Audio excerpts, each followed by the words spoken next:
보이는 것처럼 톰라이트의 바울 관찰법에 대해서 이태관 목사님께서 이렇게 강의를 전달해 드리겠습니다. 이태관 목사님을 제가 좀 소개를 드리려고 합니다. 고려대학교에서 사회학을 공부하시고 또 장신대 신대원에서 공부하시고 그리고 10년 동안 한국 누가회 CMF 간사로 이렇게 섬기셨습니다.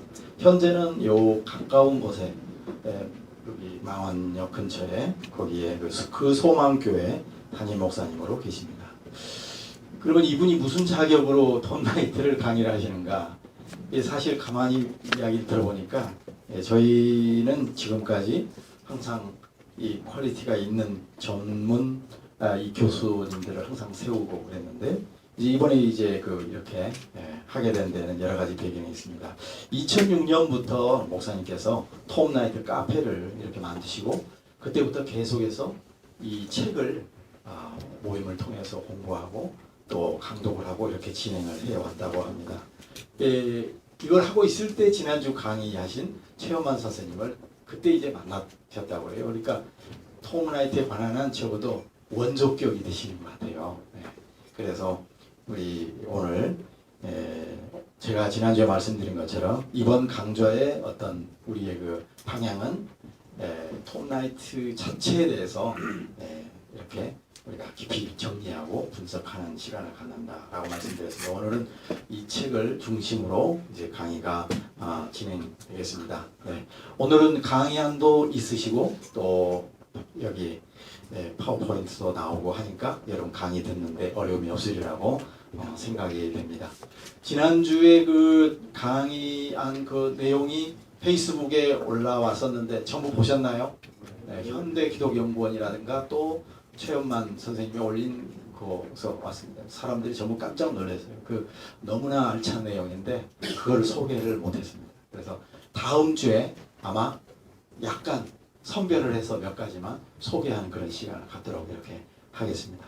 중간에 휴식 시간이 있겠고요. 휴식을 할 때 1층에 카페로 가시면은 그 간식이 준비되어 있습니다. 그렇게 하시면 되겠습니다. 이제 나오셔서 강의하실 때 여러분 우리 박수로 환영을 하시면서 시작하겠습니다.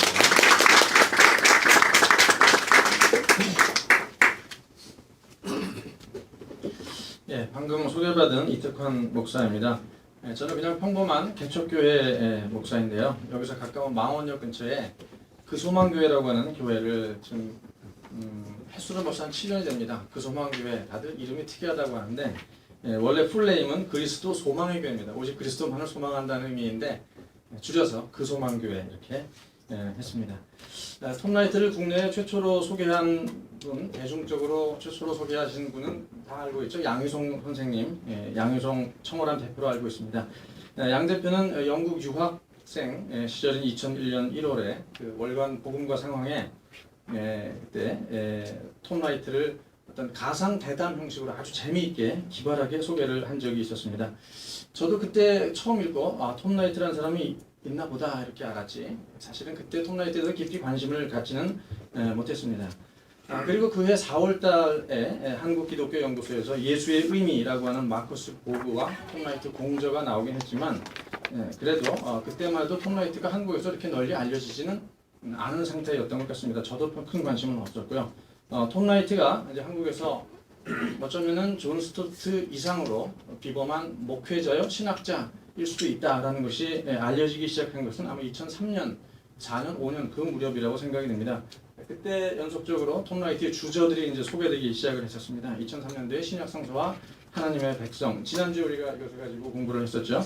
그리고 2004년도에 예수와 하나님의 승리, 그 다음에 2005년도에 하나님의 아들의 부활이라는 내용을 가지고 거의 한 1180페이지, 1200페이지를 부활이라고 하는 내용만 가지고 채운 아주 두꺼운 책입니다.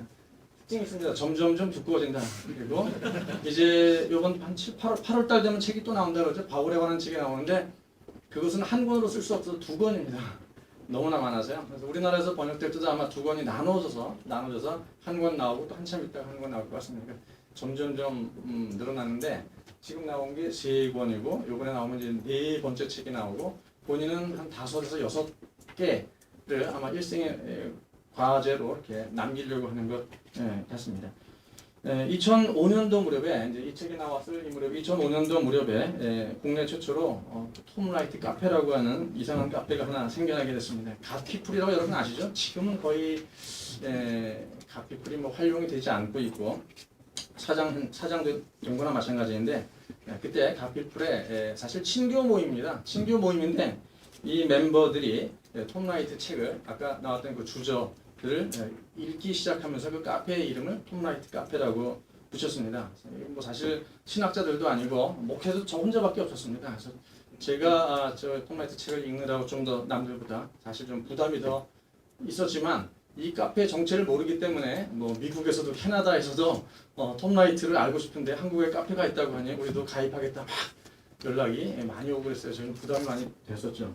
어쨌든 그래도 이때 저는 양희송 성화람 대표를 초청해서 이 톰라이트 특강을 가졌었고 그리고 그 톰라이트 책을 주저를 번역했던 크리스찬 다이제스트의 박문재 목사님을 또 초청해서 어떻게 이 어려운 책들을 번역하게 되었는지 톰라이트와 어떤 관련이 있으신지 뭐 이런 이야기들을 나누었습니다. 그렇게 기회가 된다면 톰라이트를 한번 직접 초청해보자 라고 하는 그런 야무진 생각도 가지고 있었는데 물론 그렇게 하지는 못했죠. 그 무렵에 바로 에클레시아 북수의 강민호 편집장님이 역시 이 톰라이트 카페를 인터넷에서 찾아오셔가지고 여기 어떤 데인지 궁금하다 우리 같이 좀 일 좀 했으면 좋겠다 찾아오셔가지고 그 무렵에 최현만 선생님도 알게 되었던 것 같습니다. 그 카페 멤버 중에 한 분은 영국에 출장 갈 일이 있었는데 이번에 출장 가서 톰라이트를 만나고 오겠다. 실제로 세인트 앤드류 대학에 가셔서 톰라이트를 만나고 돌아오기로 했습니다. 들고 하는 게 나을 것 같습니다. 지금은 가피풀이 거의 뭐 사장됐기 때문에 이제 페이스북으로 옮겨서 이 카페가 있긴 하지만 본연의 자세로 돌아왔습니다. 그러니까 친교하는 모임이지 사실 전문적인 톰라이트 연구 단체가 아니기 때문에 요즘은 톰라이트를 연구하지 않고 또 이렇게 즐겨 읽지 않고 친교 모임으로 돌아와서 아직도 이 모임이 있기는 있습니다. 제가 오늘 이 자리에 소개된 것은 어떤 전문적인 신학자의 관점으로 선 게 아니라 일반 목회자로서 우리가 톰라이트 읽기를 통해서 도움이 될 만한 어떤 통찰을 얻을 수 있는지 그런 측면에서 이 자리에 제가 서게 되었습니다. 특별히 교회가 좀 살아남기 어려운 오늘날의 목회 현장에서 목회자들이 어떻게 신학이 있는 목회, 또 말씀에 충실한 목회를 할 수 있는가 그런 경험들을 이렇게 신학적인 전문적인 차원이 아니라 일반 목회적인 차원에서 나눌 수 있으면 좋겠다 생각을 하게 되었고요. 그렇게 하기 위해서는 누구보다 이 시대에 성서를 사랑하고 또 깊이 연구한 톰라이트의 어떤 책들을 읽는 시간을 가졌으면 좋겠다. 그래서 이런 기획하에 현기연에서 이런 모임을 갖게 되었고 저를 불렀을 때에도 어떤 전문적인 신학 토론이라기보다는 이런 책들을 소개하고 경험을 좀 나누자 이런 측면에서 제가 기쁘게 응하고 이 자리에 오게 된 것입니다. 오늘 제가 맡게 된 책은 톰라이트 바울의 복음을 말하다라고 하는 책을 가지고 같이 한번 우리가 그 책이 어떤 내용을 담고 있는지를 알아보도록 하겠습니다. 김세윤 박사가 최근에 그 구원파와 관련해서 작년에 아마 이 세미나를 했는데 그때 했던 내용들이 회자가 많이 되고 있습니다. 한국 교회가 구원파를 이단이라고 하고 있지만 실제적으로 구원파와 별 다를 바 없는 복음을 한국 교회가 선포하고 있는 것이 아닌가 이렇게 지적을 한 바 있습니다. 한국 교회가 이신칭의 교리를 통해서 구원이 단회적으로 완성된 것처럼 가르치고 있다라는 것입니다. 미래의 구원이 종말론적으로 유보된 그런 측면이 있음에도 불구하고 그저 어떤 기존의 예정론과 그리고 성도의 견인 교리를 일방적으로 끌어와서 한 번 믿으면 구원이 보장된 것처럼 이렇게 싸구려 복음을 전하는 것이 엄밀히 말하면 한국 기성교회나 구원파나 크게 다를 바가 없다라고 이렇게 뼈아픈 지적을 한 바 있습니다. 그렇다면은 이제 이에 대한 해결책이 무엇인가에 대해서 아마 기존의 전통 신학의 관점에서는 이신칭의 문제를 좀 더 확실하게 그래서 성화 개념을 강조를 해야 된다. 그리고 영화 개념까지 나아가야 한다. 이런 측면에서 얘기를 하고 있는데 톰 라이트는 이런 문제를 어떤 교리적인 측면에서 들어가기보다는 성경이 정말 무엇이라고 말하고 있는가, 칭의에 대해서 바울이 뭐라고 말하고 있는가 하는 부분들을 알아보는 것이 더 올바른 순서가 아니겠는가, 이런 입장을 취하고 있고, 그런 점에서 우리가 최근에 구원파 사태와 관련해서도 이런 칭의 문제에 있어서 기존에도 논란이 되고 있지만 톰 라이트가 뭐라고 말하고 있는가, 그리고 톰 라이트는 이 책이 말하고 있듯이 바울은 과연 뭐라고 말했는가 하는 것을 우리가 들어가 보는 것이 중요하다는 생각입니다. 이 책은 이렇게 구성이 되어 있는데요. 1장은 20세기 바울 신학을 간단하게 간략하게 요약을 하고 있습니다. 2장에 가면은 핍박자 사울이, 과거에는 사울이었죠. 이제 이름이 바울로 바뀌게 되면서 그가 어떤 변화를 겪게 되고 예수를 어떻게 만났는가 하는 그런 부분들. 3장에는 이제 예수의 완전히 제자가 됩니다. 그래서 왕의 전령으로서 다메섹에서 예수를 만난 이후에 어떻게 그가 복음을 전하게 되었는가 하는 그런 부분, 그의 신학이 무엇인가 하는 부분을 다루고 있고요. 4장과 5장은 시간 관계상 좀 넘어가려고 하고 있습니다. 4장의 주된 내용은 원래 유대인 유일신자, 유대교에 철저했던 바울이 예수를 하나님으로 성자 하나님으로 거의 받아들이게 된, 이게 모순 아닙니까? 유일신론자가 어떻게 하나님으로 동일한 하나님의 아들로서 예수를 받아들일 수 있었는가 하는 그런 문제를 다루고 있고요. 동시에 또 하나님의 영으로서 성령, 결국은 이제 삼위일체 문제를 그 유일신론자 바울이 어떻게 받아들였는가 하는 문제를 좀 다루고 있습니다. 그리고 5장에는 이교도를 위해서 이방인의 사도가 돼서 복음을 전하는데, 그가 전했던 복음은 새로 만든 기독교가 아니라는 거예요. 사도 바울이 유대교에서 내려온 전통과는 별개의 새로운 기독교라는 새로운 신설 종교를 만들어서 이방에 전한 게 아니라, 결국은 유대교의 예전부터 아브라함으로부터 모세를 거쳐서 그리고 수많은 선지자들을 거쳐서 예수를 정점으로 쭉 내려온 그 정통 유대교의 어떤 본질적인 측면을 예수를 정점으로 전한 것이다. 뭐 이런 내용입니다. 이런 부분들은 따로 여러분들이 읽어보시면 좋을 것 같고요. 6장에서는 하나님의 의를 다룹니다. 하나님의 의가 과연 무엇인가 논란이 많이 있죠. 7장에서는 칭의를 다루는데, 물론 칭의는 다음 주에 본격적인 주제이기 때문에 오늘 일단 다음 주를 워밍업 하는 차원에서 칭의가 무엇인가 하는 부분을 들어가 보고요. 8장에는 새로운 하나님의 인류로서 이제 예수님을 믿고 새로운 피조물이 된 그리스도인들이 어떻게 살아야 하는가, 그들은 예배 공동체, 그리고 부활, 거룩, 사랑, 선교 공동체라는 측면에서 이야기를 하고, 그 다음에 바울의 복음, 그때와 지금 9장에서는 칭의와 복음과의 관계를 설명을 하고 있습니다. 사실 10장도 있습니다. 10장은 그렇게 뭐 중요하진 않은데요. 바울이 이 책을 쓰게 된 배경 중에 하나가 전기 작가 윌슨이라는 사람이 있습니다. 근데 이 윌슨이 결국 사도 바울이 새로운 기독교를 창시했다라고 하는 내용의 어떤 책을 써서 그 당시에 아마 톰 라이트를 좀 격분하게 했나 봐요. 톰 라이트의 생각은 바울이 새로운 기독교를 창설한 게 아니라 원래 구약부터 나온 그 유대교의 끝을 따라가 보면 예수를 만나게 돼 있고, 그것을 복음으로 전한 것이지 새로운 기독교를 만든 게 아닌데, 대중 전기 작가 윌슨이라는 사람이 예수가 새로운 기독교를 만들었다, 바울이 그거에 대해서 아니다라는 측면에서 이 책을 쓰고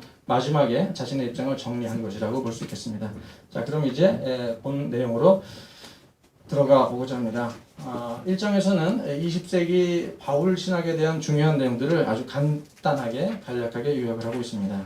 먼저 슈바이처부터 시작되는데요. 슈바이처는 두 가지 질문을 던졌습니다. 하나는 바울이 실제로 유대적인 사상가였는가 아니면 헬라적인 사상가였는가. 이 얘기는 아마 슈바이처 이전까지 대부분의 계몽주의 계열의 신학자, 자유주의 신학자들은 바울을 헬라화된 신학자로 생각한 거죠. 유대교를 떠나서 이방인의 사도로서 완전히 헬라권으로 넘어간 그런 신학자였다. 근데 슈바이처는 그게 아니다 하기 때문에 이런 질문을 던지고, 또한 바울 신학의 중심은 이신칭의인가 아니면 그리스도 안에 있음인가에 대한 문제를 제기합니다. 마찬가지로 종교개혁 이후에 대부분 이신칭의가 바울 신학의 중심이었는데, 슈바이처는 그게 아니라 예수 그리스도 안에 있는 것, 그것이 중심이다라고 이야기를 하게 되었습니다. 아마 톰 라이트도 슈바이처의 맥락을 이어받았다고 볼 수 있겠죠. 그 다음에 불트만인데요. 불트만은 또 슈바이처와 정반대 입장에 있습니다. 불트만은 바울이 속한 역사적인 맥락이 헬레니즘에 있다. 유대교가 아니다. 유대교 정통 유대교가 아니라 헬레니즘으로 넘어갔다라는 것이고, 바울 신학의 중심은 십자가와 그리고 이신칭의 거기에 있다라고 보았던 것입니다. 그다음 데이비스라고 하는 신학자를 얘기하고 있는데요. 데이비스는 유대교 랍비 전문 연구가입니다. 데이비스가 볼 때 바울이 랍비였다는 것입니다. 예수 그리스도를 메시아로, 나사렛 예수를 메시아로 생각하는 완벽한 랍비였다라는 관점에서 불트만이 이야기한 헬라화된 바울을 조사해봤더니 그게 전혀 헬라화된 게 아니라 모든 게 다 유대 전통 안에 들어있는 것이었더라라는 그런 입장을 밝히게 되고, 바울을 유대교 맥락에서 벗어나게 하는 것은 바울을 왜곡하는 것이다, 이렇게 이야기를 하게 됩니다. 그 다음에 데이비스, 케제만인데요. 케제만은 누구의 제자죠? 불트만의 제자입니다. 하지만 불트만을 좀 넘어서려고 노력을 많이 했죠. 그래서 슈바이처의 의견에 또 동의하면서도 한편으로는 또 불트만을 그대로 이어서 바울의 신학의 중심은 칭의에 있다. 그럼 불트만의 입장을 또 두둔하는 편이기도 합니다. 어쨌든 양자를 통합하면서 새로운 길을 개척하려고 했던 분이었던 것 같습니다. 그리고 샌더스인데요. 샌더스가 말하자면 톰 라이트에게는 가장 큰 영향을 준 신학자라고 할 수 있겠죠. 그리고 바울 신학을 만약에 둘로 나눈다면은 그 이전에 불트만이든 누구든 슈바이처든 누구와 나누는 게 아니라 결국은 샌더스를 기준으로 그 이전과 이후를 마치 천동설과 지동설로 나누는 것처럼 신학계에서는 바울 신학계에서는 이렇게 이야기를 하고 있는 것 같습니다. 샌더스는 그동안의 상식을 뒤엎고 바울 당시의 유대교가 행위 구원에 기초한 율법주의적인 종교가 아니다라고 주장을 했습니다. 그에 의하면 유대교에서 율법을 지키는 것은 무엇이냐? 그것은 율법을 잘 지켜서 완벽하게 지켜서 구원을 얻겠다라는 것이 아니라 원래 출애굽기의 목적이 그렇잖아요. 하나님께서 은혜를 베풀어서 이스라엘을 구원해 주신 것입니다. 그 다음에 이제 율법이 주어진 거죠. 그런 차원에서 1세기 유대인들의 기본적인 마인드 역시 하나님을 은혜로 받아들이고 그들이 율법을 지키는 것은 그 은혜에 대한 감사의 차원에서 율법을 지킨 것이다. 이게 그렇지 않은 유대인도 있지만 이것이 아마 대부분의 유대인의 일반적인 현상이다라는 것을 유대 문헌들을 면밀히 연구한 결과 이렇게 발표를 하게 되고, 결국은 그 유대인들은 언약 백성으로 들어가기 위해서가 아니라 그 안에 머물기 위해서, 그래서 게팅인이 아니라 스테잉을 하기 위해서 율법을 지킨 것이다라는 유명한 이야기를 남기게 되고요. 그래서 1세기 유대인들의 어떤 관점을 설명할 때 그것을 언약적 율법주의다. 어떤 사람들은 언약적 신율주의 이렇게 얘기를 하는데요. 일반적으로는 언약적 율법주의라는 말이 가장 많이 쓰이는 것 같습니다. 이렇게 이야기를 했습니다. 샌더스에 따르면 바울이 유대교에 가했던 유일한 비판이 있다면 그것은 유대교는 기독교가 아니다. 사실 유대교나 기독교나 그 배경이 다 같은 원천에 있는데 유대교는 기독교가 아니기 때문에 유대교를 이렇게 배척을 했다라고 샌더스가 이야기를 했습니다. 여기까지 샌더스까지로 정리를 하고요. 오늘날의 현황을, 이 책이 97년도에 나온 거니까 아마 그 무렵의 현황이겠죠. 대부분 학자들은 바울을 지극히 유대적인 신학자로 생각을 한다. 그 전에 슈바이처와 불트만 시대만 하더라도 갑론을박이 있었지만 지금은 그래도 많은 사람들이 바울의 맥락을 헬레니즘이 아니라 유대교에서 찾고 있다는 것이 지금은 교통정리가 좀 된 것 같습니다. 하지만 바울 신학의 핵심이 무엇이냐에 대해서는 아직도 갑론을박이 이루어지고 있고 역시 칭의다라고 하는 쪽이 있고 칭의가 아니라 그리스도 안에 있습니다라고 말하는 쪽이 있는데 어느 쪽이 더 맞는지 지금도 계속 갑론을박이 진행되고 있다라는 것입니다. 일반적으로 독일은 종교개혁의 영향이 강하기 때문에 세관점에 대해서 별 관심도 없을 뿐만 아니라 일부 관심이 있는 사람이 지금 있긴 하지만 어쨌든 독일은 여전히 칭의 중심의 루터 전통이 좀 강하고, 그리고 미국에서 보수주의 쪽에서도 역시 전통적인 입장을 취하고 있고, 그리고 일부에서 세관점 학파들을 중심으로 벌써 세관점도 한 40년이 됐기 때문에 이제 더 이상 세관점이 아니다. 세관점이라는 말 쓰기를 많이 거부하는 그런 경향들이 있는데요. 이런 관점에서 예전에 이신칭의 중심에서 벗어나 예수 그리스도의 어떤 내러티브, 예수 그리스도가 왕이라는 구약부터 쭉 내려오는 그런 내용을 바울이 전하는 것이고, 그 가운데 이신칭의가 들어가 있기는 하지만 이신칭의 자체가 중심은 아니다. 이런 이야기들이 갑론을박하고 있는 상황인 것 같습니다. 2장으로 넘어갑니다.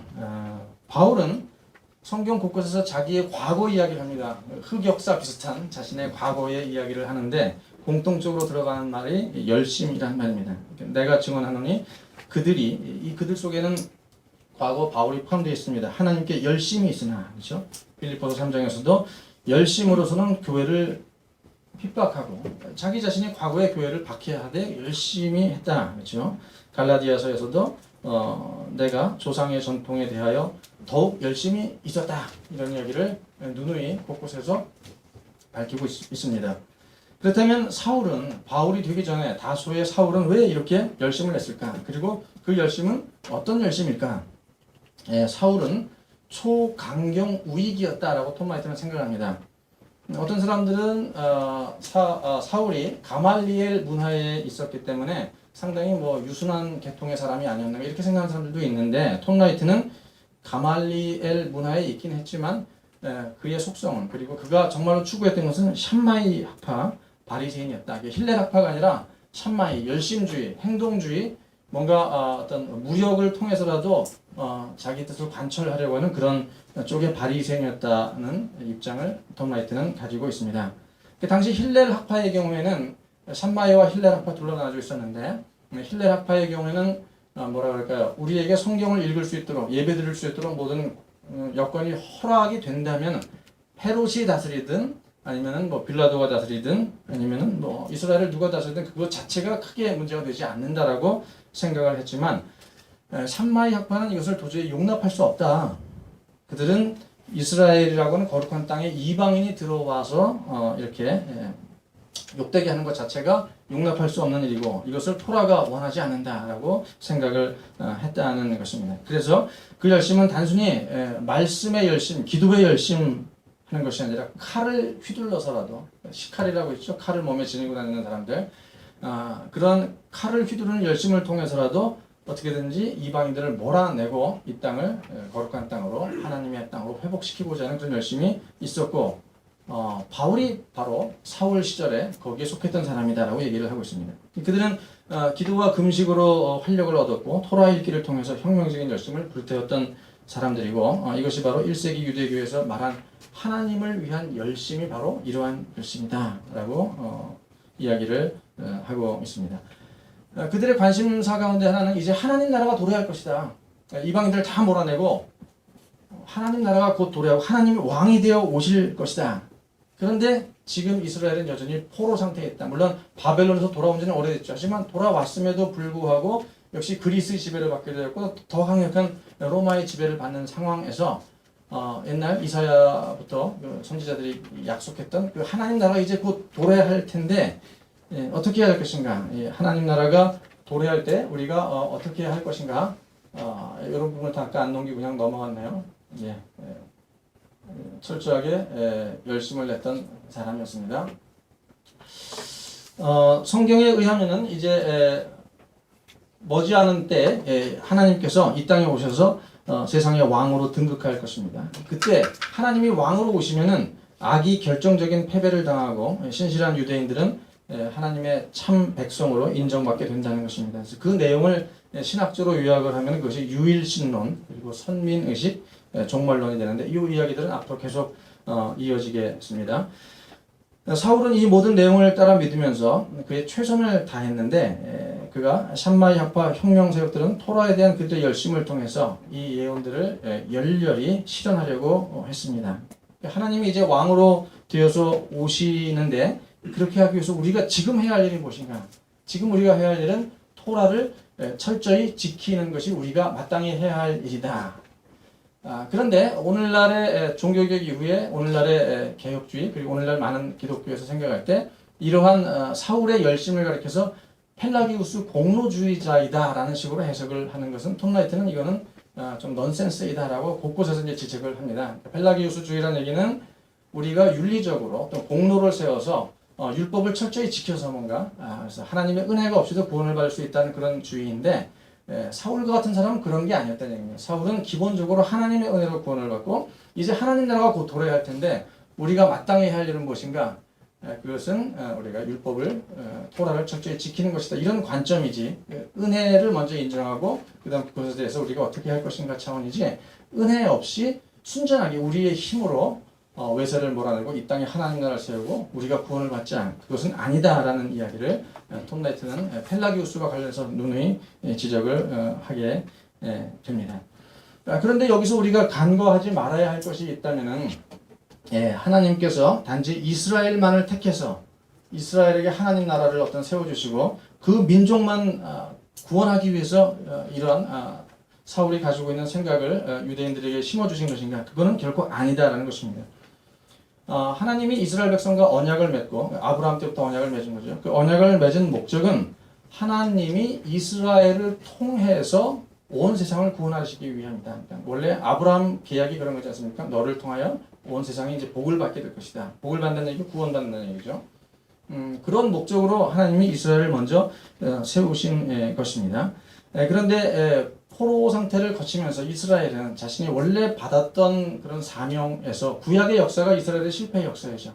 그러니까 말하자면은 세상을 구원하는데 결정적인 역할을 해야 할 하나님의 파트너로서 부름받은 이스라엘 민족 자체가 타락한 백성이 되고 그 민족 자체가 오히려 더 복음을 들어야 되고 더 구원을 받아야 할 그런 대상으로 전락하게 되었다라는 것입니다. 그러니까 해결책을 제시해야 할 민족이 오히려 그 자체가 문제가 되었다라는 것이 구약의 역사인데, 그래서 그런 점에서 이러한 딜레마, 이런 모순에 이것을 어떻게 이제 해결할 것인가 하는 부분들을 우리가 톰라이트와 함께 쭉 풀어나가도록 하는 것이 좋을 것 같습니다.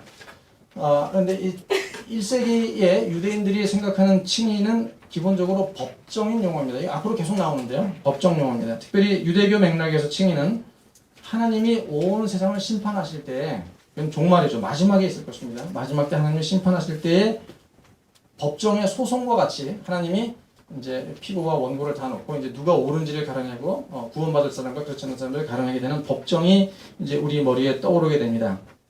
그때 칭의는 무엇인가? 하나님이 진작 맺었던 언약과 관련이 있다는 것이에요. 하나님이 맺은 언약, 그 법정, 종말의 그 법정 자리에 하나님이 과거에 맺었던 그 언약과 다 모든 게 연결된다는 것입니다. 이 언약의 목적, 하나님이 언약을 세우신 목적은 이 세상의 죄의 문제를 처리하기 위해서 하나님께서 이스라엘 백성과 언약을 세우시고 그 언약을 통해서 아담으로부터 내려온 그 모든 죄를 이제 다 해결하기 위한 어떤 시작을 하나님이 하시게 된 것이죠. 그래서 마지막 그 종말의 때에 그 언약에 충실한 이스라엘 백성과 그들을 통해서 구원받게 될 세상 사람들은 구원을 받게 되지만 그 언약에서 멀어진 악인들은 처벌받게 된다는 이런 하나의 관련 그림 속에서 우리가 칭의를 생각을 해야 합니다. 그때 하나님의 신실한 백성들은 이제 정당함을 인정받을 것이고 그런 점에서 유대인들은 늘 이런 재판, 법정, 언약 이런 생각들이 유대인 가운데서도 사울에게 늘 머릿속에 들어가 있었는데 우리가 종말하면은 세상의 끝, 종말하면 또 항상 유대인들과 오늘날 우리들과의 많은 시차가 있기 때문에 오해가 생긴다. 그런 부분에서 톰 라이트는 이 오해를 좀 해소해야 된다 얘기를 합니다. 그러니까 유대인들에게 종말론이란 세상이 실제로 완전히 그냥 끝이 나가지고 다 무너지고 사라지고 없어지는 그런 차원의 종말이 아니라 그러니까 문자적인 의미의 그런 종말이 아니라 세상의 역사가 위대한 절정에 이른다라는 것이에요. 위대한 절정에 이르러서 새로운 시대로 넘어가는 것, 그것을 가리켜서 이제 종말론이고 세상의 끝이고 묵시적인 표현을 이제 그런 때 쓰게 되죠. 그래서 그 시대가 오면은 하나님이 왕이 되어서 이 세상을 다스리는, 그러니까 저 세상 천국에 가서 죽은 자들의 영혼의 세상이 아니라 이 세상에서 하나님이 왕이 되어서 다스리는 전혀 새로운 시대가 오게 될 텐데 바로 이러한 역사가 절정에 다다르는 그때를 가리켜서 종말이라는 말을 썼고 그때 하나님의 심판이 일어나게 되고 그때 이전의 세계와 그때 이후의 세계가 어떻게 다를 것인가 이런 부분들을 이사야가 그렸던 하나님 나라에 대한 많은 구약의 장면들이 있죠. 그런 장면들을 유대인들이 가지고 있었는데 오늘날 우리들이 이러한 종말의 이야기가 나오면은 또 마지막 심판 이야기가 나오면은 이제 세상이 완전히 다 끝나버리고 그리고 천국에 가서 우리의 영혼이 뭐 이제 새로운 삶을 살게 되는 그런 식으로 생각을 하는 경향이 있는데 이것이 아니다라는 것을 톰 라이트는 이 책, 저 책에서 골고루 늘 지적을 하고 있고 여기서도 마찬가지입니다. 어쨌든 칭의는 이런 차원에서 종말론적인 성격을 갖고 있는데 칭의가 이스라엘이 오랫동안 간직해온 어떤 소망의 최종적인 성취라고 말할 수 있습니다. 근데 칭의가 왜 중요하냐면은 그때 일어날 일은 그때 일어날 일인데 지금 사도 바울이 겪고 있는 이 환난 가운데서는 언제일지 몰라요. 언제 그런 일이 일어날지는 모르지만 지금 이 시점에 내가 하고 있는 일이 옳다. 내가 옳다. 그러니까 심판은 나중에 있지만 지금 이 시점에 내가 옳은지 안 옳은지를 미리 알 수 있는 방법이 있는가? 여기 이제 칭의가 관련되어 있다는 거예요. 유대인들은 그 당시에 어떤 특정한 조건 하에서는 미리 하나님이 마지막에 심판하실 그 내용을 지금 현재 알 수 있는 길이 있다라고 생각을 했는데 샴마이 학파에 속한 사도 바울이잖아요. 사울이죠. 사울의 생각은 언제 얻게 되는가? 토라에 하나님 주신 토라에 우리가 충성을 할 때 그 사람은 의인으로 인정을 받게 된다. 여기에 유대인들 1세기 유대인들의 칭의 개념이 있다라는 것을 톰 라이트가 지적을 하고 있고 또 이런 이야기를 앞으로 계속 하게 될 것입니다. 우리가 생각하는 칭의하고 좀 다른 차원에서 1세기 유대인들의 칭의 개념을 얘기하고 있습니다. 그러니까 톰 라이트의 신학은 항상 오늘날의 눈으로 보지 말자. 얘기예요. 1세기 유대인의 관점에서, 그러니까 성경의 관점에서 예수의 관점, 사도 바울의 관점, 그 당시의 유대인들의 관점에서 성경을 보고 오늘날에 우리가 다시 해석하자는 것인데 오늘날 많은 사람들은 1세기적인 맥락을 고려하지 않고 직접 우리의 눈으로 그 당시를 들여다보게 되니까 거기서 오류가 생기고 모순이 생긴다는 것입니다. 칭의 문제도 마찬가지로 그 당시 유대인들이 칭의를 어떻게 생각했는가 하는 부분으로 들어가자라는 것입니다. 이러한 사도 바울이 행동 강령으로 삼았던 것을 세 가지로 요약하자면 그는 하나님의 그 토라에 충성을 다해야 된다. 그래야지 그가 장래에 의롭다 인정받을 것을 지금에 확인할 수 있기 때문에 그래서 지금 내가 할 일은 무엇인가? 토라에 충성하는 것이다. 그런데 이 충성하는 것은 나만 해야 될 것이 아니라 같은 동료인 이스라엘이 다 해야 된다. 그래야지 마지막에 그 종말이 조금 더 빨리 올 수 있고 그리고 우리가 다 같이 하나님 나라라고 하는 새로운 시대로 넘어갈 수가 있는데 이 주변을 보니까는 토라를 지키지 않는 사람이 허다하다는 얘기죠. 가장 대표적인 사람들이 나사렛 도당들입니다. 예수를 비롯해서 기회가 있으면 율법을 어기고 안식일법, 음식법 어기고 성전까지 막 뒤집어 엎고 하는 이런 것을 보니까 이런 사람들 때문에 이 거룩한 나라가 더럽혀지고 하나님의 뜻이 실현되지 않는다. 그래서 나만 이 토라에 충성할 게 아니라 토라에 충성하지 않는 다른 사람들을 쳐서라도 때려서라도 잡아서라도 이런 질서를 잡아야 되겠다 하는 그런 열심이 거기서 나오게 된 것이고 필요하면 폭력을 통해서라도 토라를 지키기 위해서 이스라엘의 하나님 나라가 속히 도래할 수 있게 해야 한다는 열심을 그가 갖게 되었다라는 것입니다. 자, 그렇다면은 이제 이런 생각을 가지고 있었던 사울이 어느 날 예수님을 만나게 됩니다. 다메섹 도상에서 예수님을 만나게 되고 그의 모든 생각이 완전히 바뀌게 됩니다.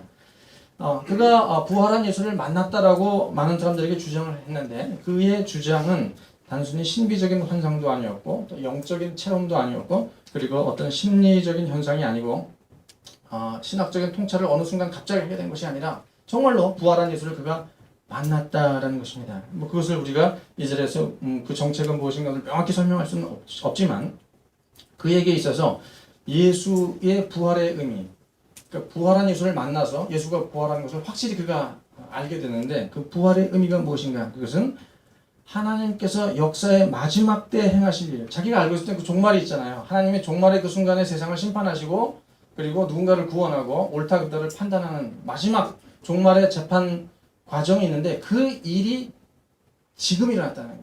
역사의 중간에 예수 그리스도의 십자가의 죽음이 심판이고 부활이 구원이라는 그 사건을 통해서 종말에 일어나야 할 일이 지금 이 순간에 현재로 침입해서 이 가운데 일어났다는 사실을 알게 되었다라는 것입니다. 다시 말해 종말부터 시작돼야 될 마지막이 시작될 하나님 나라가 이 가운데로 지금 들어왔다는 거예요. 예수의 부활을 통해서 이것을 그가 깨달았는데 바로 거기에 예수의 죽음과 십자가의 죽음과 부활이 있다라는 것입니다. 이것을 통해 하나님의 언약에 대한 신실하심과 또 하나님의 세상을 바로잡으려고 하는 하나님의 언약이 세상을 바로잡는 것이고 세상을 바로잡는 것이 마지막 종말의 그 심판이었죠. 그것이 지금 골고다에서 이제 일어나게 되었다는 사실을 그가 알았다는 것입니다. 사울은 이 다메섹 도성에서 이런 경험을 통해서 이제 완전히 새로운 관점을 가지게 됩니다. 하지만 사울이 가지고 있었던 그 관점은 그렇기 때문에 옛날에 자기가 가지고 있었던 유대교적인 관점을 다 싹 쓸어버린 것이 아니라 옛날에 가지고 있었던 유대교의 그 관점을 그대로 가지고 있으면서 그 정점에 예수 그리스도의 십자가와 부활이 있다는 거예요.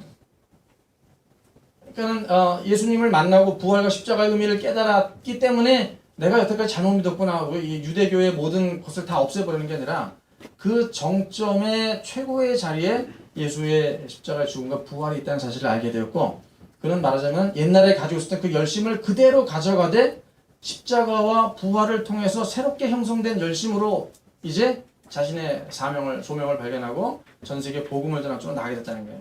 옛날에 열심을 했지만 내가 헛살았구나, 열심을 포기하고 은둔자가 된 것도 아니고 열심을 포기하고 조용한 사람이 된 것이 아니라 그 열심을 그대로, 하지만 옛날에 유대교의 그 정점이 무엇인지를 몰랐다가 이제 십자가와 부활이 그 정점이 된 사실을 예수님을 만나고 알게 된 다음부터 더 화려한 정점과 같은 어떤 그 진리를 확실하게 발견하게 되고 더 큰 열심을 가지고 자기에게 주어진 길을 가게 되었다라고 말할 수 있죠. 그래서 그는 이제 바로 왕으로 오신 하나님으로서 예수 그리스도를 발견하고 그 왕의 전령이 되기로 결심을 하고 또 전령으로 부름받고 왕의 사도로서 세상으로 이제 나가게 됩니다.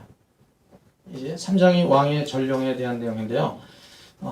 열심은 달라지지 않았습니다. 그리고 옛날에는 없었던 유대교의 모든 그 전통 가운데 새로운 것이 들어갔는데 그것이 바로 십자가와 부활이었고, 그리고 종말에 일어날 그 일들이 예수 그리스도 통해서 성취되었다는 사실을 그가 이제 알게 되었습니다. 자, 그렇다면은 오늘날 많은 사람들이 특히 유대인들이 바울을 배신자라고 생각합니다. 바울은 배신자이다. 누구보다 유대교의 정통한, 그리고 힐렐도 아니고 샴마이 그 학파의 정통 유대교인이었고 누구보다 그리스도인들을 잡아가는데 앞장서는 그 용감한 사람이었는데, 그가 어떻게 이제 반대로 기독교인이 되어서 나사렛 도당 괴수 예수의 제자가 되어가지고 새로운 그 이상한 삶을 살게 되었는가, 배신자이다라고 생각했는데 그 이유가 무엇일까? 어떤 사람들은 바울이 유대교를 버리고 새로운 종교를 창시했기 때문이다라고 보는 사람들이 있습니다. 톰 라이트는 그렇지 않다는 거예요.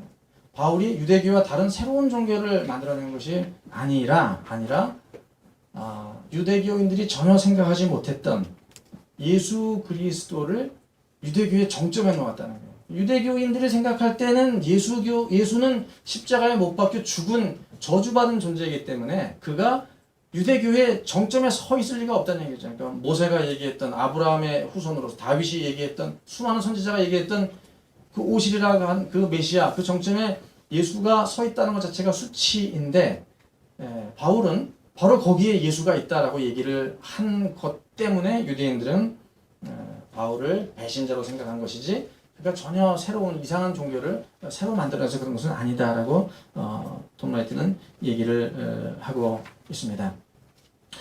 결과적으로 사울은 이제 바울이 되었습니다. 바울은 예수가 새로운 세상의 주라는 사실을 선포하게 된 것입니다. 유대교를 제대로 믿으면 예수 그리스도를 주라고 선포하지 않을 수 없다는 것입니다. 그러니까 기존의 유대인들은 유대교를 제대로 믿으면 예수를 저주받은 자라고 얘기하지 않을 수 없다는데, 바울은 그게 아니라 정통 유대교를 그대로 믿으면 아브라함부터 모세를 거쳐서 예언자들을 거쳐서 쭉 오면은 예수를 만나게 되고 그 예수를 왕으로 선포하게 된다.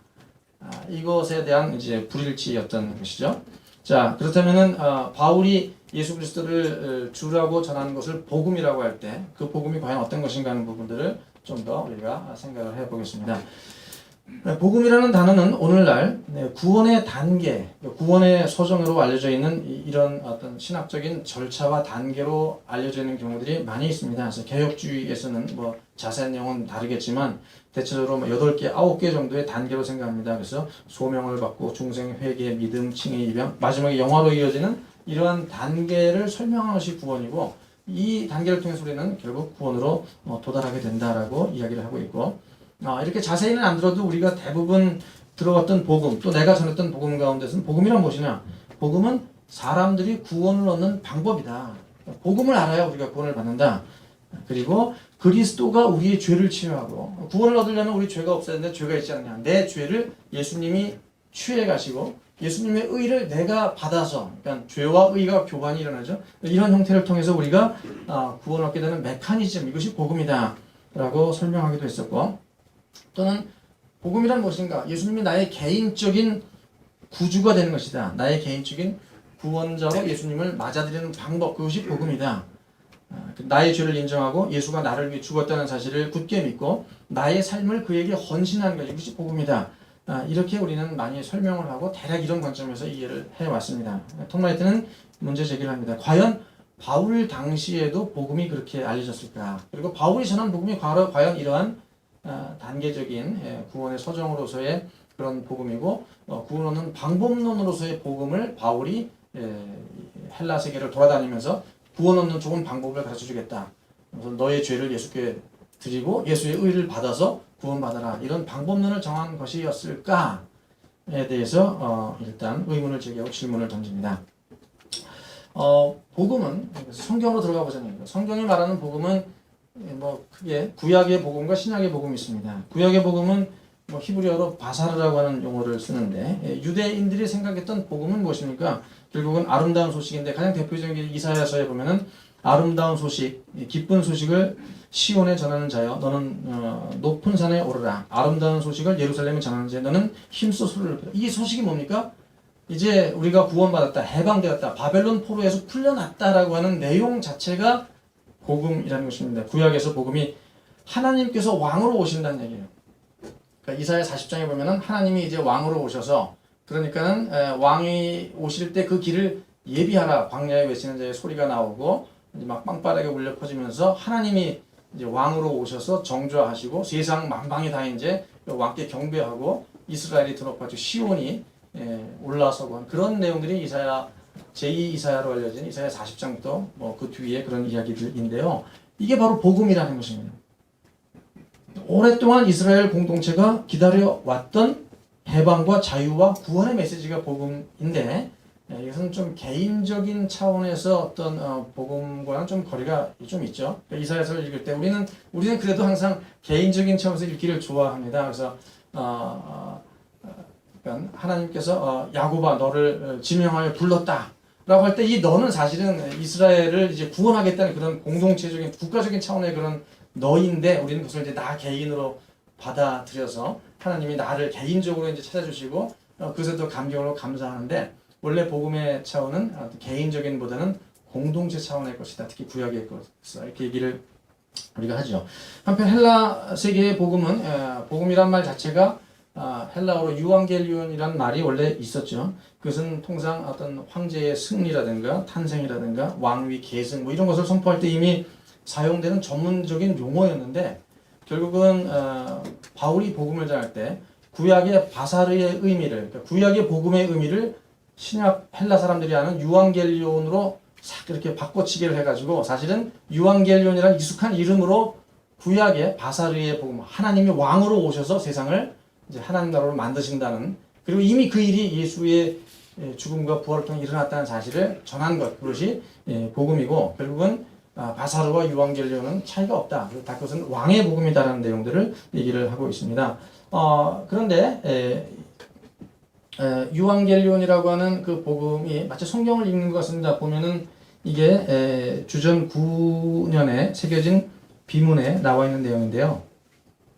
이제 신은 사람의 삶을 위한 가장 완전한 완성의 모습을 섭리로 정하셨는데 쭉 얘기 나오죠. 그러면서 이제 전쟁이 멈추고 도처에 질서를 가져오고 그리고 평화가 오고 신 아우구스투스의 출생은 그를 통해 사람들에게 미칠 기쁜 소식, 세상을 위한 기쁜 소식의 시작이다. 이것을 보면 마치 예수님의 탄생 같은데 이것 자체가 헬라의 유앙겔리온이었고 황제의 탄생에 대한 이야기 같다는 것입니다. 이 두 가지 바사르와 유앙겔리온이 사실은 어떤 것이 진짜 복음인가 이렇게 따로 구별하기는 어렵고요. 이 두 가지가 다 포함되어 있고 결국 이 두 가지는 누가 왕인가 하는 문제입니다.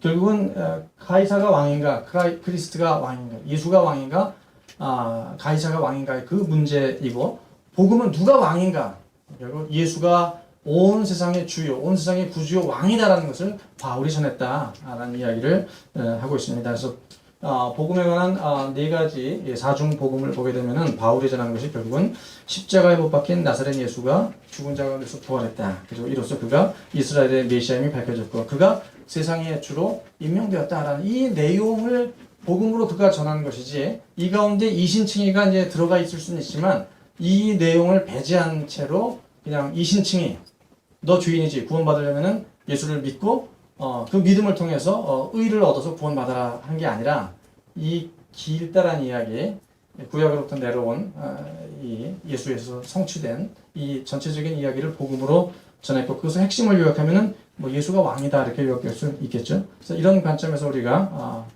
하나님의 의와 칭의를 이해할 수 있는 기본적인 백그라운드를 가지고 4장, 5장을 건너뛰어서 이제 6장에 하나님의 의의 개념으로 넘어가 보도록 하겠습니다. 예, 이 앞에 계신 분이 누군지 아십니까? 살짝 안 나와요. 이승구 교수님이신데요. 2011년도 2월 달에 매년 2월쯤 되면 신단포교회에서 어떤 특정 신학회에서 이런 논문 발표회를 합니다.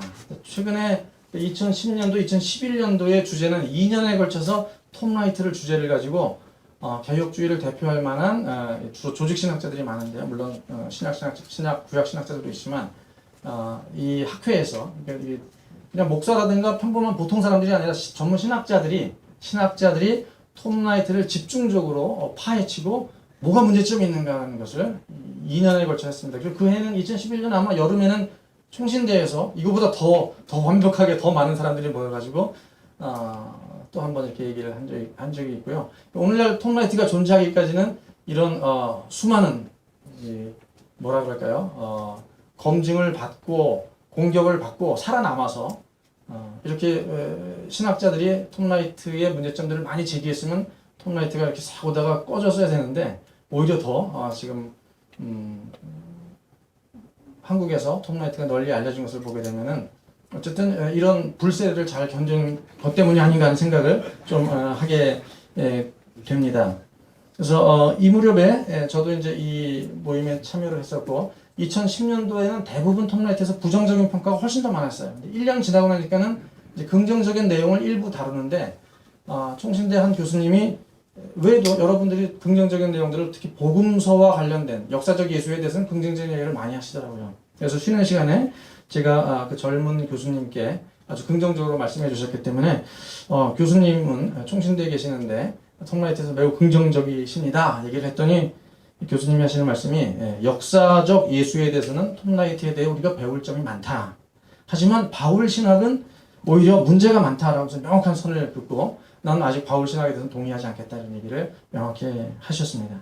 한국의 보수적인 신학교의 젊은 신학자들이 톰 라이트를 긍정적으로 이해하는 모습이 좀 일단 비치게 된 것은 매우 제가 볼 땐 바람직하게 보이는데 여전히 바울 신학은 넘어서기 어려운 그런 벽이 있다는 생각이 들고요. 그 중심에 톰 라이트의 칭의론이 있는 것 같습니다.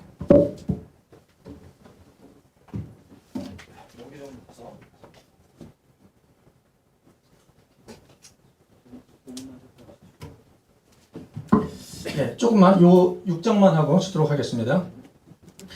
로마서에서 하나님의 의를 집중적으로 다룬 성경이 신약이 이제 로마서인데 로마서에서 하나님의 의는 가장 핵심적이면서도 가장 논란이 되고 있는 용어입니다. 수많은 바울 연구가들마다 하나님의 의를 로마서의 하나님의 의를 다루지 않는 사람이 거의 없다고 생각이 되는데요. 그러나 의미가 많이 다르기 때문에 우리도 하나님의 의가 과연 무엇인가에 대해서 헷갈리는 경향이 읽으면 읽을수록 헷갈리고 도대체 그래서 뭔가 이런 고민이 많이 있는 것입니다. 존 파이퍼는 하나님의 의를 설명하기를 하나님 자신의 영광을 위한 하나님의 관심이다 이렇게 설명을 했는데 이것에 대해서 톰 라이트가 약간 비꼬입니다. 톰 라이트 칭의를 말하다 해보면은 나는 이 파이퍼가 말한 이거 무슨 말인지 모르겠다. 그리고 어떤 신학자도 이렇게 얘기한 적이 없는데 존 파이퍼는 하나님 자신의 영광을 위한 하나님의 관심이 하나님의 의다라고 했는데 이게 무슨 말인지 나도 모르겠다. 톰 라이트가 모르면 뭐 저도 당연히 모르겠지만 이 정도로 하나님의 의의 개념이 좀 애매한 것 같습니다. 도대체 뭐가 하나님의 의인가? 일반적으로는 그러니까 헬라어권이라든가 영미권에서는 의, 하나님의 의 그러면 righteousness라든가 아니면은 어떤 공정함, justice라는 의미로 곧바로 이해를 합니다. 하지만 문제는 바울이 그런 관점에서 얘기한 것이 아니라 정통적인 유대교 맥락의 신학자로서 바울이 얘기한 것은 righteousness와 justice보다는 체데카 엘로힘을 얘기했는데 그것은 규범에 순응하는 것이다. 약속을 잘 지키는 것이다.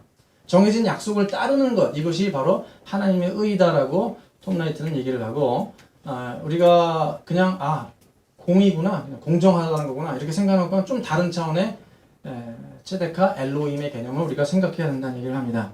그래서 구약의 70인역에서 보면 하나님의 의가 무엇인가?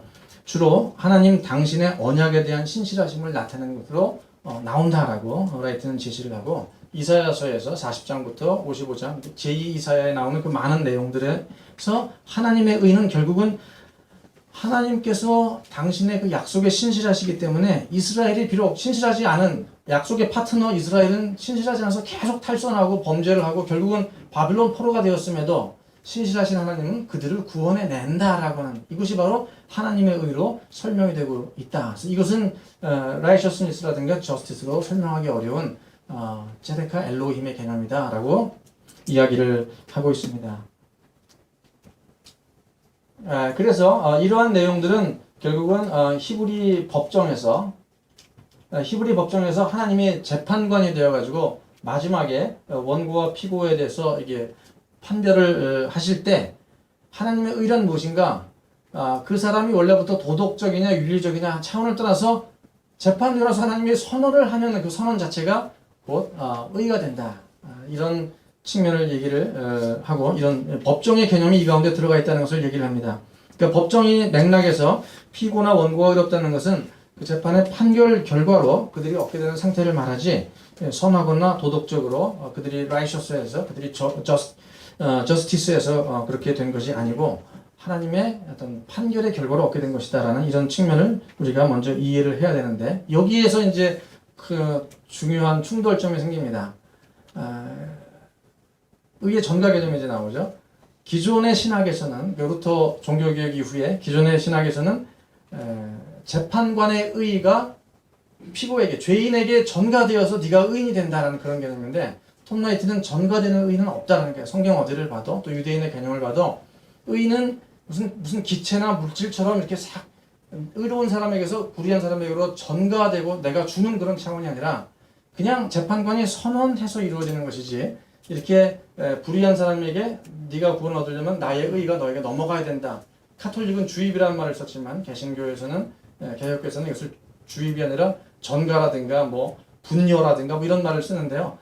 그런 개념은 성경적인 것이 아니라 중세 철학의 좀 어떤 형이상학적인 그런 개념이다 라고 하면서, 톰 라이트는 항상 성경에서 따져보자는 이야기니까 그런 점에서 여기서 이제 기존의 신학과 부딪히는 일들이 생겨나게 됩니다. 다시 말해 의는 법정이라는 공간에서 이동 가능한 물체가 아니다라는 것을 이야기를 합니다. 하지만 루터는 우리 죄가 그리스도에게 전가된다. 죄는 그리스도에게, 그리고 그리스도의 의는 우리에게 전가된다. 양쪽에 전가된다는 얘기를 했고, 그리고 칼빈 역시 인간은 전적으로 부패한 존재이기 때문에 죄인이다. 그래서 자신의 노력은 구원을 받을 길이 없기 때문에 죄의 문제를 해결하려면 의로우신 예수님의 그 의가 우리에게 전가되어야 한다. 이런 이야기를 하고 있습니다. 그에 의하면은 이 칭의라고 하는 것은 하나님께서 예수 그리스도를 믿는 자에게 그리스도 의를 전가함으로써 그의 죄를 용서하고 그를 의인으로 선언하는 하나님의 은혜로운 법적인 행위다라고 얘기를 하고 있습니다. 하지만 의를 전가받았음에도 불구하고 우리는 여전히 죄인이죠. 그래서 의인인 동시에 죄인으로 남아있지만 그래도 우리는 의를 전가받은 자다라고 하는 게 전통적인 기독교의 어떤 의의 전가 교리의 해석입니다. 하지만 톰 라이트는 하나님의 의는 굳이 우리가 전가받아야 하는 그런 대상이 아니다. 하나님의 의는 그런 전가의 문제가 아니라 하나님과 이스라엘 사이에 언약과 관련이 있고, 이러한 언약은 하나님의 법정에서 드러나는 마지막 그 종말의 때에 하나님의 선언과 관련이 있다라고 얘기를 하면서 종말론적인 어떤 칭의 개념을 얘기를 하고 있습니다. 종말론적인 칭의 개념은 아까도 얘기했지만 이스라엘이 어떤 어려움을 당하고 있을 때 마지막 때 하나님의 심판의 자리에서 네가 의롭다, 불의하다 선언한 그 일을 지금 미리 앞당겨서 우리가 알 수 있을까? 여기에 이제 칭의가 관련된다. 1세기 유대인들의 칭의 개념은 종말에 일어날 일을 지금 우리가 알 수 있는가? 여기에 관심이 있고, 하나님의 의가 이 종말에 일어날 하나님의 의가 지금 나타나는 개념에 칭의가 여기 연결되어 있다라고 얘기를 하고 있습니다. 이야기가 좀 복잡해지는데 지금 그래서 누가 과연 종말에 하나님의 의를 지금 얻을 수 있는지 알 수 있는가? 아까 얘기했지만은 샴마야과 바리새인의 사울의 같은 경우에는 우리가 하나님의 언약으로서 하나님이 주신 그 율법 토라에 충성을 할 때 마지막에 선언된 돼야 할 하나님의 의가 지금 이 시점에 선언될 수 있는데 그것이 바로 칭의이다라고 얘기를 했고 그 칭의를 얻기 위해서는 율법의 행위라고 하는 일정한 행위가 필요하다라고 보았습니다. 그렇지만 이것은 이 율법의 행위를 통해서 내가 완전히 구원을 받는다는 개념이 아니라 구원은 하나님의 은혜로 이루어지지만 지금 내가 어떻게 그것을 알 수 있는가? 그것은 하나님의 약속을 따라 율법을 성실하게 지킬 때 하나님이 미리 지금 네가 의롭다는 것을 선언해 준다 이런 관점에서 칭의와 하나님의 의를 설명하고 있습니다. 이제부터 이제 중요한 내용들이 휴식 후에 해보도록 하죠. 그 내용은 뭐냐면은 과연 의는 전가되는 것인가 아니면은 전가되지 않고 톰 라이트가 얘기한 하나님의 신실함을 말하는 것인가. 톰 라이트는 전가되는 의가 아니라 의는 약속에 충실함. 하나님이 원래 자신의 의에 충실한 것이 하나님의 의라 그랬는데 이것을 로마서라든가 갈라디아서를 통해서 한번 확인해 보는 시간으로 넘어가고 그 전에 한 10분 이내에 다시 들어오시고 쉬는 시간을